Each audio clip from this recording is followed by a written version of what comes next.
Hello दोस्तों, लकवे के patients के लिए खाना खाना एक इम्पोर्टेंट समस्या होती है। इसे मैनेज करना अपने आप में एक मुश्किल इशू होता है, क्योंकि इस तरह के पेशेंट्स को जो टेबल पर चीज़ें सेट की जाती है उससे रिलेटेड काफ़ी इश्यूज होते हैं। कई बार उनको हाथ बढ़ाना मुश्किल होता है, कई बार चीज़ों को मुंह के पास लाना मुश्किल होता है, कई बार उनके टेबल हाइट रिलेटेड इश्यूज होते हैं। तो आज छोटे छोटे कुछ टेबल पर क्या चीज़ें आप कर सकते हो लकवे के पेशेंट्स का खाना बेटर हो जाए या उनको खाने में सहूलियत हो जाए, इस बारे में बात करेंगे। इसके अलावा एक सेपरेट वीडियो में हम फीडिंग प्रोसेस संबंधित कि खाने में क्या क्या चेंजेस करने चाहिए उस पर अलग से हमने डिस्कशन किया है। आज सिर्फ बात करेंगे कि टेबल में क्या एडजस्टमेंट्स करने की आवश्यकता है या खाने के प्लेट पर क्या एडजस्टमेंट्स करने की आवश्यकता है, जिससे लकवे के पेशेंट्स को खाना खाना थोड़ा इजी पड़े। टॉपिक बहुत ही प्रैक्टिकल है, बहुत ज़्यादा यूज़फुल है, क्योंकि ज़्यादातर लकवे वाले पेशेंट्स के लिए बहुत बड़ी बड़ी बातें और दवाइयों के बारे में बातें और लॉन्ग टर्म प्रोसेस और मृत्यु दर पर तो ज़्यादातर सभी डॉक्टर्स बात करते हैं। लेकिन ये छोटी छोटी चीज़ें कि खाना कैसे खाना है, पानी कैसे पीना है और टेबल को कैसे अरेंज करना है, ये सारी चीज़ों पर अक्सर बात छूट जाती है। इसलिए आज इन एस्पेक्ट्स को हम डिस्कस करेंगे। टॉपिक पर जाने से पहले जो लोग हमारे चैनल पर नए हैं उन्हें रिक्वेस्ट करूँ कि चैनल को सब्सक्राइब करें, वीडियोस को लाइक करें, शेयर करें, फॉलो करें, कमेंट करें, पूरा देखें। टॉपिक बहुत ही इंपॉर्टेंट है, इसमें हम बहुत कम टिप्स पर बात करेंगे, लेकिन उसकी प्रैक्टिकल यूटिलिटी काफ़ी ज़्यादा होगी, इसलिए इसे एंड तक देखिएगा। चलिए शुरू करते हैं इंपॉर्टेंट वीडियो।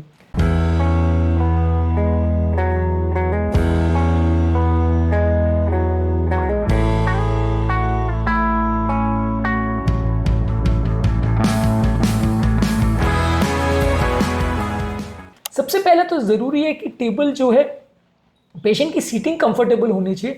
यदि लकवे के पेशेंट को आप किसी ऑकवर्ड पोजीशन में बिठाओगे या उसको लेटा के खाना खिलाओगे तो एस्पिरेट करने का या श्वास की नली में खाने के चले जाने के चांसेस बढ़ जाते हैं।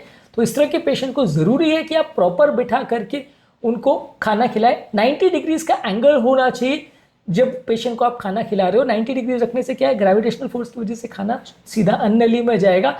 अगर आप लिटा करके खिलाते हो तो काफ़ी चांसेस होता है कि कुछ हद तक पानी या कुछ हद तक खाना आपकी श्वास की नली में जा सकता है। क्योंकि एक और प्रॉब्लम लकवे के पेशेंट्स के लिए ये होती है कि जो मसल्स हमारे स्फिंक्टर को मैनेज करती है, जिसकी वजह से नॉर्मल व्यक्ति के अन्न नली में खाना जब जाता है तो श्वास नली में कुछ नहीं जाता, वो मैकेनिज्म पैरालाइज हो जाता है, वो मसल्स पैरालाइज हो जाती है, वीक हो जाती हैं। जिसकी वजह से ये होता है कि जब ऐसा व्यक्ति अगर लेट के खाना खाता है या कई बार बिना ध्यान दिए बात करते करते खाना खाता है तो कई बार आपके श्वास की नली में खाना चला जाता है, और ऐसा होने पर व्यक्ति की तात्कालिक मृत्यु भी हो सकती है या इतना सीवियर निमोनिया हो जाए कि उसको हॉस्पिटल में भर्ती करना पड़े या निमोनिया से उसकी मृत्यु हो जाए, जो कि बहुत डेंजरस इश्यूज़ है। तो ये सारी चीज़ों को मैनेज करना बहुत ज़रूरी है, इसलिए व्यक्ति को कभी भी आप बैठा कर ही खाना खिलाएं। लेटा करके इवन 45 डिग्री के एंगल्स पर भी खाना मत खिलाइए, 90 डिग्रीज का एंगल होना आवश्यक है। इससे कंपेरेटिवली ये एस्पिरेशन के या श्वास नली में खाने के या पानी के चले जाने के चांसेस कंपेरेटिवली कम होंगे। और बिल्कुल स्ट्रांगली एनकरेज करिए कि खाना खाते समय व्यक्ति कोई बात नहीं करे, कोई खांसी नहीं करे या कुछ ऐसी एक्टिविटी नहीं करे जिसके लिए उसको गहरी सांस लेनी पड़े। यदि व्यक्ति सडनली ज़ोर से सांस ले लेता है या बात करता है तो जो हमारा श्वास नली का जो स्फिंक्टर है जिससे वजह से वो बंद रहता है, उसमें खाना नहीं जाता है, वो सडनली खुल जाता है। जब खुलता है तो उसमें से खाना या पानी अंदर जा सकता है, जिससे जान का खतरा हो सकता है। इसके अलावा आप एक सपोर्टिव चेयर का प्रयोग करें। सपोर्टिव चेयर जिसमें अच्छा बैक सपोर्ट होना चाहिए, प्रॉपर कुशन्स होना चाहिए जिससे पेशेंट कंफर्टेबल हो, क्योंकि कई बार ये खाना खाने का प्रोसेस काफ़ी देर तक चल सकता है। कई बार एक प्लेट खाना भी खाने को लकवे के पेशेंट को लगभग आधा एक घंटा लग सकता है, जो कि अपने आप में टेडियस होता है। अब कई बार क्या होता है कि लोग सिर्फ हाथ से सपोर्ट करते हैं और खाना खिलाना चालू कर देते हैं। अब अगर हाथ से आपने सपोर्ट किया तो आधा एक घंटे में आप खुद ही आपका हाथ थक जाएगा, आप उतने देर तक सपोर्ट नहीं कर पाओगे। तो उसमें कई बार आपका खाना बीच में कॉम्प्रोमाइज़ हो जाता है कि आपको खिलाने के बाद हाथ दुख जाता है, आपको पेशेंट को लिटाना पड़ता है, फिर उठाना पड़ता है, फिर बिठाना पड़ता है। पेशेंट भी इरीटेट हो जाता है, आप भी इरीटेट हो जाते हो। इसलिए पहले से ही तैयारी करके रखिए। पेशेंट को प्रॉपरली बेड के सिराने पे या किसी चेयर पे बिठा के रखें जहाँ वो प्रॉपर उसकी कुशनिंग हो, पीठ को भी पेशेंट को रेस्ट मिले, उसको आपको पकड़ के नहीं रखना पड़े।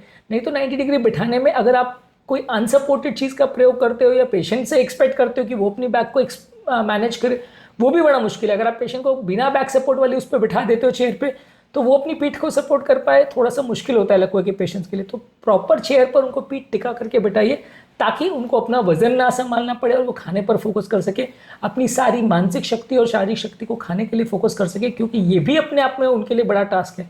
नॉर्मल व्यक्ति के लिए बैठने के लिए और खाना खाने के लिए कोई मेहनत एक्स्ट्रा नहीं करनी पड़ती, पर लकवे के पेशेंट्स की मसल्स अक्सर वीक हो जाती है, ब्रेन का कंट्रोल चला जाता है, तो ये छोटी छोटी बातें उनके लिए बड़ी इश्यूज़ बन जाती है। इसके अलावा पेशेंट का जो खाना खाने के टाइम टेबल की हाइट प्रॉपर होनी चाहिए, जिससे पेशेंट आराम से अपना हाथ बढ़ा के टेबल पे मौजूद सारी चीज़ों को रीच आउट कर सके और अप्रोप्रिएटली खाना खा सके। अगर बहुत ऊंची टेबल है तो भी उसको दिक्कत है और बहुत नीची टेबल है तो भी उसको दिक्कत है।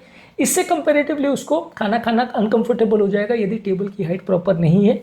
इसके अलावा जो सारी चीज़ें टेबल पर अरेंज्ड है वो पेशेंट की इतने आसपास होनी चाहिए कि वो अपना हाथ बढ़ा के चीज़ें खा सके। अब मान लीजिए पेशेंट यहाँ खा रहा है और एक चीज़ आपने दूर टेबल पर रख रखी है, वो अपने हाथ नहीं बढ़ा पा रहा, तो रूटीन व्यक्ति के लिए इसको मैनेज करना थोड़ा इजी होता है, लगभग के पेशेंट के लिए बहुत डिफिकल्ट होता है। उसके लिए खाना एक टॉर्चर बन जाता है। हर एक चीज़ के लिए इधर उधर उठा उठा के चीज़ें कर रहा है, या तो कोई खिलाने के लिए हो कि वो सारा चीज़ें उसको खिला रहा है, उठा उठा के उसको दे रहा है तो चलेगा।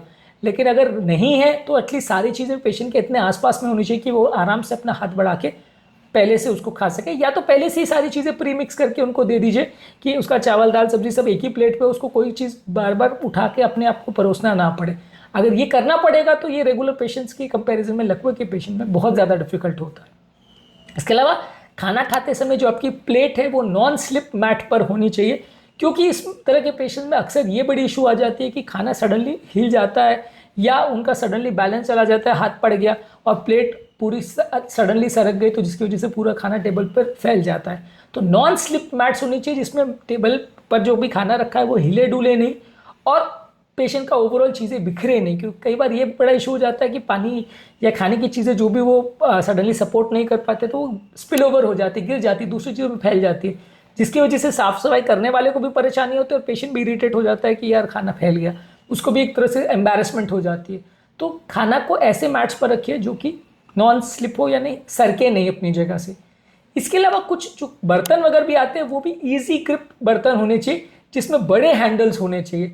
अगर आपने उसको ऐसा कप दे दिया जिसमें नॉर्मल व्यक्ति चाय पीता है छोटे से कप में, तो हो सकता है उसको मैनेज करना बड़ा मुश्किल पड़े।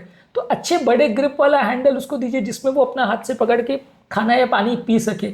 अगर आपने उसको ऐसा ग्लास दे दिया जिसमें प्रॉपर ग्रिप नहीं है तो उससे स्लिप हो जाएगा, गिर जाएगा, तो वो नहीं करिए। आप उनको एक तो ग्लास की चीज़ें मत दीजिए, ग्लास की चीज़ों से गिरने का, टूटने का और उससे पेशेंट को भी चोट लगने का रिस्क ज़्यादा हो सकता है। इसके अलावा आप उनको ऐसी चीज़ें दीजिए जिसमें कंपेरेटिव थोड़ा सा बड़ा या खासकर वुडन हैंडल या इस तरह की कोई चीज़ हो जिसको प्रॉपरली पेशेंट पकड़ के यूज़ कर सके। छोटे छोटे हैंडल्स वाली चीज़ें या ऐसी चीज़ें जो पेशेंट के लिए ग्रिप करना मुश्किल हो, ये बड़ा मुश्किल उनके लिए कर देती है। इसके अलावा ऐसे कप्स दीजिए उनको जो स्पिल प्रूफ हो, या कप्स में कोई ढक्कन लगा हो या स्ट्रॉ लगा हो, उससे वो अगर पानी पी रहा है या खाना खा रहा है तो वैसी चीज़ें उनको दीजिए। पानी को कई बार मेंटेन करना लकवे के पेशेंट के लिए मुश्किल होता है, क्योंकि हाथ उनका कई बार हिल रहा होता है तो चीज़ अपने आप गिरने लग जाती है। तो ऐसे केस में कप ऐसा लीजिए जिसमें ढक्कन लगा और एक बीच में स्ट्रॉ हो, तो स्ट्रॉ से पेशेंट सब करेगा तो खाना गिरेगा नहीं, पानी गिरेगा नहीं। तो ये सारी छोटी छोटी चीज़ें आप कर सकते हो, क्योंकि ये सारी प्रैक्टिकल प्रॉब्लम्स अक्सर लकवे के पेशेंट्स में आती है। इसके अलावा आप डिवाइडेड प्लेट्स का प्रयोग कर सकते हैं जिसमें खाने में चावल दाल सब्जी रोटी सब कुछ अलग अलग जगह पे या तो कटोरी के फॉर्म में या प्लेट्स की डिवीजन के फॉर्म में रहे, ताकि उसको कितना विटामिन कितना प्रोटीन कितना मिनरल्स खाना है ये प्रॉपरली मैनेज हो जाए। कई बार क्या होता है कि लकवे के पेशेंट में आपने सब कुछ उसको एक ही उसमें मिला के दे दिया, तो क्या चीज़ों को कैसे मिक्स करना है ये अगर सामने वाला कोई करके ना दे तो पेशेंट के लिए खुद मैनेज करना मुश्किल हो जाता है, वो एक ही दो चीज़ को खाते रह जाता है। तो ये सारी चीज़ें जो है रेगुलर व्यक्ति के कंपेरिजन में लकवे के पेशेंट में ज़्यादा बड़े इश्यूज होते हैं, क्योंकि अपनी मसल्स को मैनेज करना उनके लिए थोड़ा सा मुश्किल होता है। तो उनको डिवाइडेड प्लेट में खाना दें जिसमें सारी चीज़ें आसपास हो, या आप पहले से ही मिक्स करके दें जिसमें जो चीज़ जितनी मात्रा में ज़रूरी है वो चीज़ें उनको दें, तो उनके लिए खाना और मैनेज करना और अपनी न्यूट्रिशन को मैनेज और मेंटेन करना ज़्यादा ईजी होगा। मान के चलिए कि खाने का प्रोसेस जो है लंबा चलने वाला है। रेगुलर व्यक्ति जो 5 मिनट में खाना खा लेता है, लकवे के पेशेंट को खाना खाने में आधे से 1 घंटा भी लग सकता है, डिपेंड करता है उसकी कितनी फिजिकल पावर है उसके हिसाब से। तो इसलिए अर्ली स्टेजेस ऑफ लकवा में जब पेशेंट पैरालाइज है या वीक है, वहाँ पे ये सारी चीज़ों का विशेष ध्यान रखिए।